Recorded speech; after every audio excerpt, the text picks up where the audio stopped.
Hello বন্ধুরা, কেমন আছো? চলো রান্না করেছি, মেনু দেখিয়ে দিই। নিশ্চয়ই ভালো আছো। আজকে বেশি কিছু রান্না করিনি। দেখো, সাদা ভাত,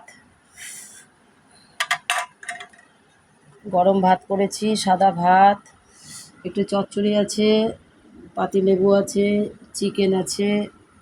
হ্যাঁ, আজ রবিবার, আমি খাই না, ছেলে খায়, তাই এই যে চিকেন রান্না করলাম। আর কিছু নেই। সকালবেলা আলু সিদ্ধ ডিম সিদ্ধ খেয়েছে, এখন এগুলো খাবে। আজ রবিবার, মাছ ধরতে গিয়েছে বন্ধুদের সঙ্গে। বুঝতে পেরেছো?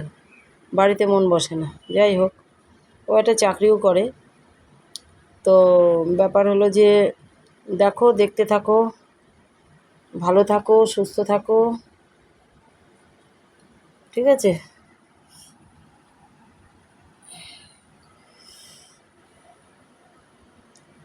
খুব ভালো থাকো।